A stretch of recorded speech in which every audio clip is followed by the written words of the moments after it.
everybody, welcome back. I'm glad you could make it. If you're new here, my name is Renata. In today's video, I thought I would talk to you about, do some sort of introduction to pon and semi-hydroponic growing. So this will be the first in a series of 3 videos probably, where I talk about pon. In this one, I will be talking about how I make my pon, the reasons I make my own pon, and so what goes into it, the steps I follow to make it, and then how I keep it once I have it made up. It's really not very scary. It's not very intimidating. Don't let it scare you. Don't let it intimidate you. I just thought it might be interesting for people who are starting to get into pon to see that it is possible to make your own up.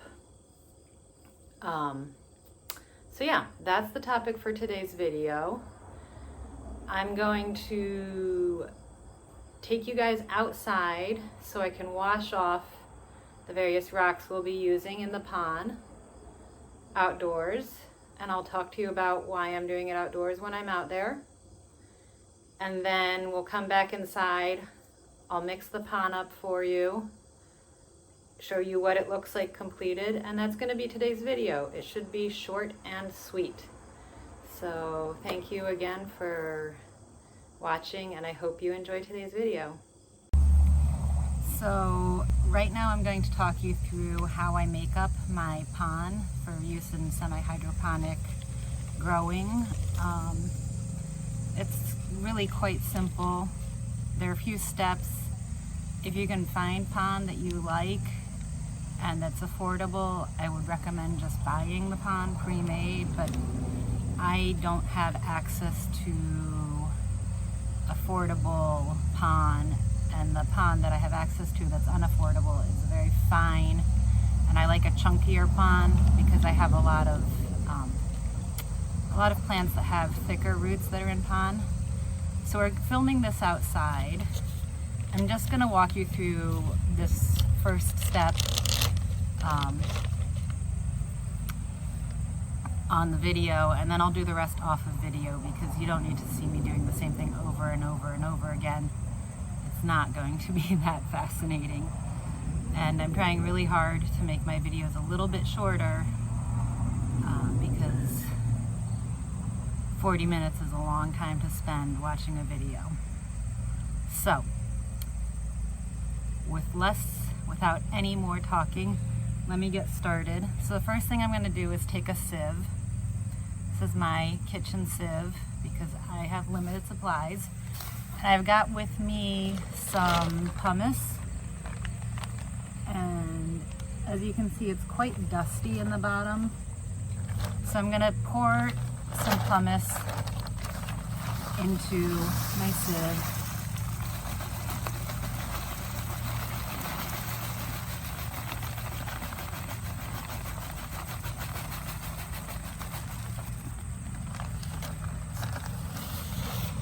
So I've got my sieve full of pumice, and I'm going to turn on the tap, and I'm just going to run water over it to rinse off some of that extra dust. So you see how dirty the water is running through? That's just all that dust. And the reason for doing this, the dust is caused by the fact that when they ship it, the stones rub against each other, and they just cause a lot of dust. So the reason for rinsing this off for pon, because it won't hurt the plants per se, but it can make it easier if you have very sludgy pon to get, if you have some rot, to not notice it, because it will make it hard to see through. And the reason for doing this outside rather than inside is I have heard that all of the dust can be bad for indoor plumbing systems, so this can just run out onto the ground. And the water is mostly pretty clear now. So I'm gonna turn it off, let it finish draining out, give it a little bit of a shake, and then I have my box of pon here, and I'm just gonna open it up and dump that rinsed pumice in, and then I'm going to repeat, and I'm going to repeat the process with the rest of the pumice that I have, and then I have some more pumice inside I need to bring out. I also have some lava here. So the lava's in 2 bags because I don't remember why I put in 2 bags. But it's hard to, again, see what the lava is, but there it is. It's just black volcanic lava. And then the third product I have is a brand new bag of zeolite. That's the top of it. So I have lots of zeolite. I have more lava inside as well that I'm going to be working with. And I will talk to you more about why I'm making the pon and how I use the pon and how to transfer plants from soil to pon when we go inside. But for now I'm going to finish making my pon up. I'm just going to repeat the same process of dumping whatever material it is into the sieve, rinsing it until it's clear, and then dumping it into my box. And then eventually I will mix it all together. Okay, so I will see you inside in an instant on the video and in probably half an hour or so in real life. So I have finished mixing up, I have finished rinsing out all of the lava, the zeolite, and why is my brain blanking on the third stone? Anyway, I've finished rinsing out all 3 stones outdoors. I've dumped them all into my giant bin. Oh! And I thought I would just show you what I do next. So, actually, I'm not going to show you what I do next. I'm going to talk about it while I do it. So I'm just trying to mix all of the different layers together in order to create that mixture.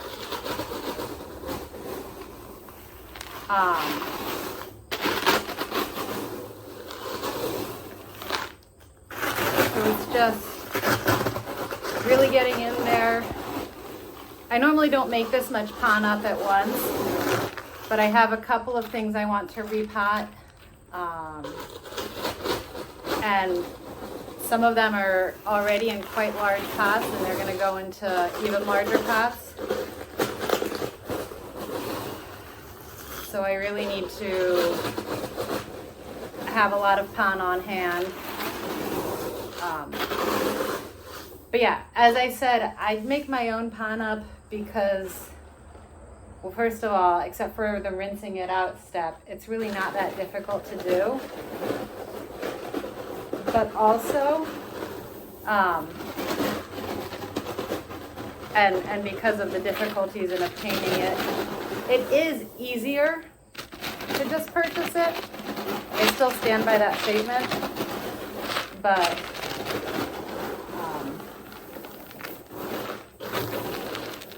this is not so dreadful to do. And when you're mixing it up, there's something kind of potentially soothing, depending on your preferences about it. But yeah, if you can get pre-made pon, pre-mixed pon, I would certainly recommend that, especially if you're a beginner. I'm still pretty much a beginner with pon. I've only been using it for like just over a year and a half, I'd say I've been using pon in my plants. So I'm still learning about it. I'm certainly not the expert. I can't tell you why. I mean, I know these 3 rocks are used because they allow the water and allow for airflow. They're light. They're not going to weigh the roots down. They're light. They allow for airflow, but they're also moisture wicking, so they will help water get up to the roots.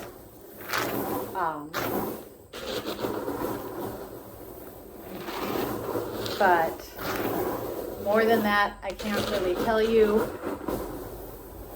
I can't tell you when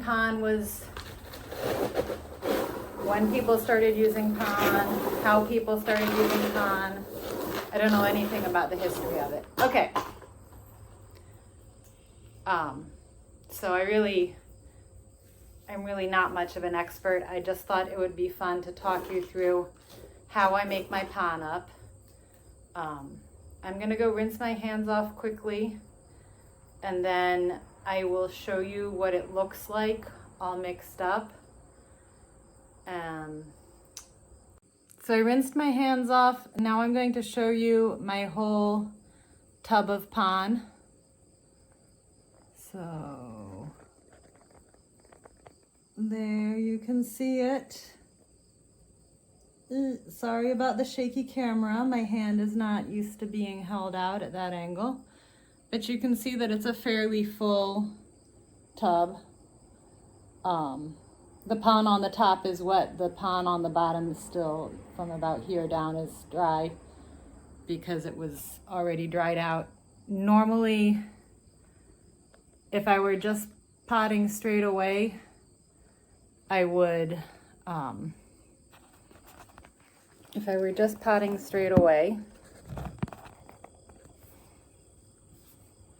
would just use it like this. But I'm not going to pot anything today because I don't have time. I need to prepare for my other job. So I don't have the time today to film a repot, but I will show you both how I put in a plant that is already in pon, how I repot a plant that's already in pon, and I will show you also how to transfer a plant from soil to pon, in case you're curious. But those will be for another video because today I just had the time to make up the pon and tell you a little bit about what goes into making pon and why it is that I make my own pon up, when a lot of other YouTubers just have pon they've purchased. It's pre-mixed. One thing I should add that I didn't is that all of the materials that I purchased, I mean the lava and the zeolite, were all purchased online and shipped to me.